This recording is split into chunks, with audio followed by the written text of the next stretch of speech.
Hi there. In the last video, we saw how to enable dynamic routing protocols such as OSPF and BGP.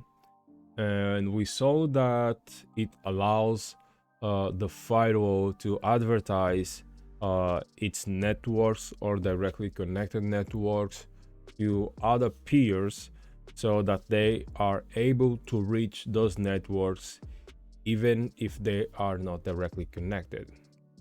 And we did this using firewall 2 and firewall 3, advertising the directly connected networks to firewall 1. Now we might have a requirement, a business requirement, stating that those networks, they shouldn't be able to talk directly.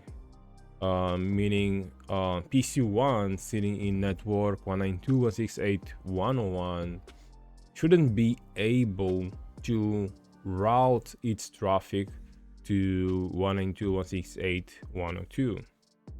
But we can obviously have this filtering with policies, but we're going to use another feature on the FortiGate, and that's virtual routing forwarding, or VRF. VRF, it is used to segment the routing table. Let's take a look at firewall routing table. It will have the networks 192.168.101 and the network 192.168.102 sitting in the same routing table. And this is also referred to as the global routing table. With VRF, we can segment the global routing table, which means that we can have a routing table just for the link that goes to firewall 2 and a different routing table for the link between firewall 1 and firewall 3. Now let's take a look at firewall routing table. So let's open the CLI and take a look at global routing table. And we can see that at this moment, all the interfaces are sitting in VRF 0. That's also the global routing table. And we have the directly connected interfaces towards firewall 2 and firewall 3. And what we're going to achieve with VRF is we're going to place these interfaces in different routing tables. So let's begin by enabling OSPF, and then we're going to see the change once we enable VRF. I'm going to close this and let's get to OSPF. And first thing, set the router ID. And we're going to use the backbone area 0. And we're going to create the networks that's going to allow the process to be enabled, and that's going to be 10.1.1.1.0.24. That's the network facing firewall 2, and like area 0, and that should be 10.1.2, the network facing firewall 3. Okay, now I have to choose which interface this will be enabled on. So I'll name it firewall 1, firewall 2, and that should be port 1. Okay, and we want to set the timers. We're going to choose 10 for hello interval and dead interval to 40. And we're going to do the same for firewall 1 to firewall 3. And that should be port number 2, and going to set the timers to 10 and 40. Okay, from firewall 1 it is done. Okay, let's save these changes, and we're going to do the same on firewall 2. So you go to OSPF, set the router ID to 192.168.0.2 area 0. Okay, and what are the networks to be advertised? So first will be 10.1.1.1.1.0/24.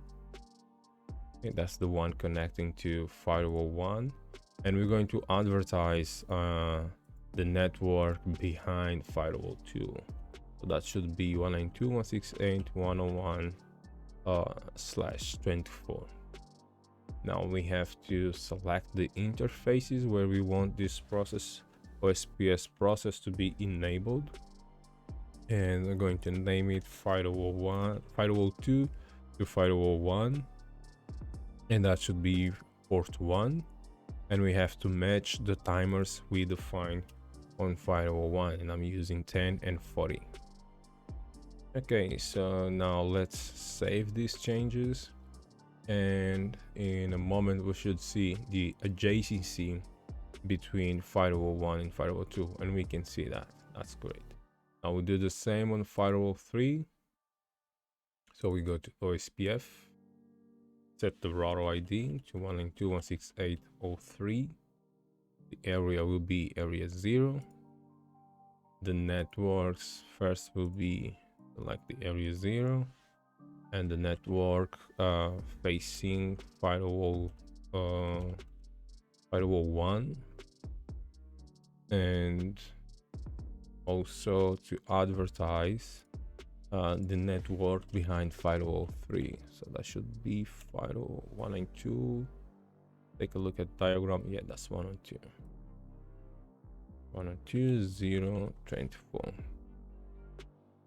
Okay, we want to enable OSPF on firewall 3 between firewall 1, port 2. Let me see, that's port 1. Okay, and the timers have to match on both sides. Okay, so let's save these, and we should see the adjacency coming up, and sure enough it's up. So if we take a look at firewall 1 routing table, we should see the networks behind firewall 2 and firewall 3. So let's take a look.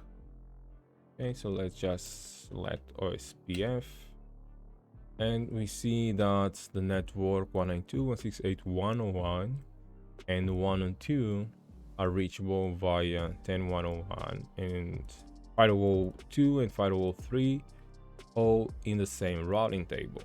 Okay, now at this point we don't have communication enabled between them, so we have the routing protocol, but now we need to create the policies that will allow the communication between these networks.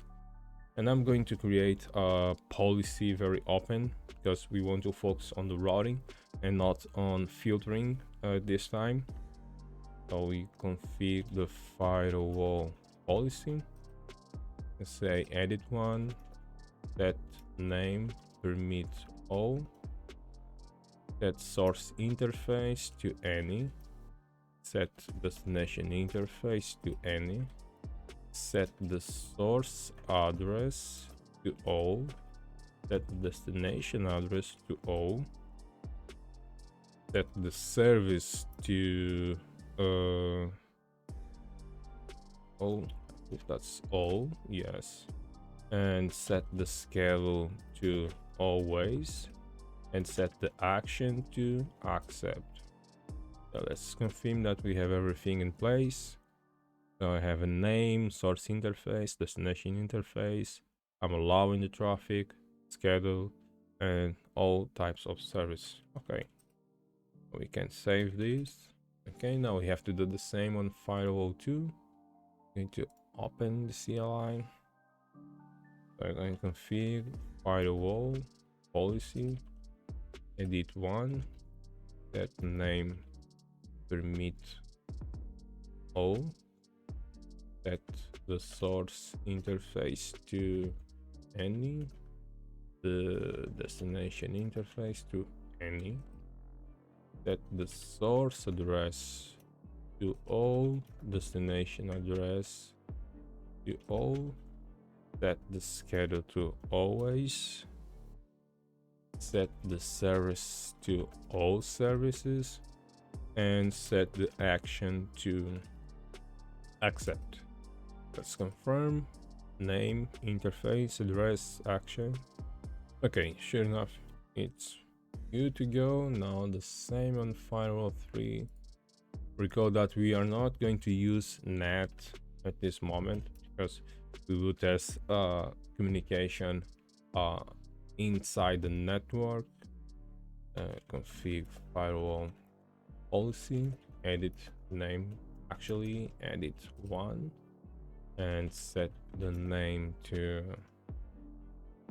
permit all, set source interface to any, set the destination interface to any, set the source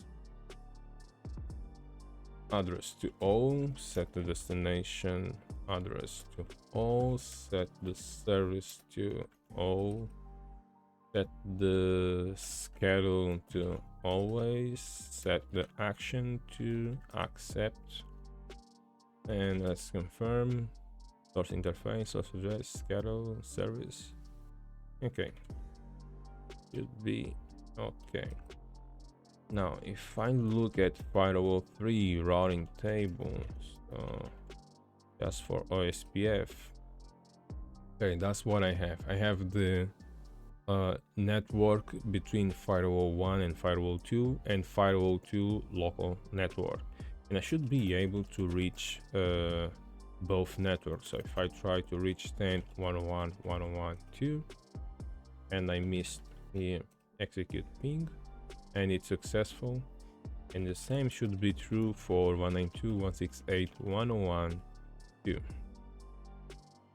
and in case it's correct, that's the correct IP. Let's confirm. Show system interface port 2, so 192.168.101. Oh yes, because that's the only network. Okay, that's one. Okay, that's okay. And we see that from firewall 3 we are able to reach the network behind firewall 2. Now the requirement for this use case is that shouldn't be allowed at all. So the networks, they should be advertised to firewall 1, but they shouldn't have visibility to each other. Now let's enable VRF on firewall 1. We can use CLI, but we're going to use GUI because it's easier to do it. And so if we go to VRF ID, we can set a number like 1 2. So this is VRF between firewall 1 and firewall 2, and we're going to save this. And on port 2, that's going to be 1 3 between firewall 1 and firewall 3. Okay, now let's see what changes. We look at the routing table, get router info, routing table. Oh, we see now that the networks are split. Okay, we have the global routing table. That's my out of band network that I use to manage the firewall, and that's my service interface, and you can see that they are in different routing tables at this moment. From firewall 1 perspective, it should be okay to reach them. So ping execute ping 10.101.101.2 still working, and if we try to reach 102.102.2 still working. Now let's see from firewall 2 what changes. So get router info routing table. Oh, now we lost OSPF networks, and we only have the directly connected interfaces, and because I only have VRF 0. So from firewall 2 and firewall 3, they still the same. So router info routing table all. So the only difference is that now they lost reachability to the networks. So that's pretty much what VRF allow us to do. So we are able to split the routing table. Now 5002 and 5003, they lost visibility from one to another. I hope you enjoyed this video, and I'll see you in the next one.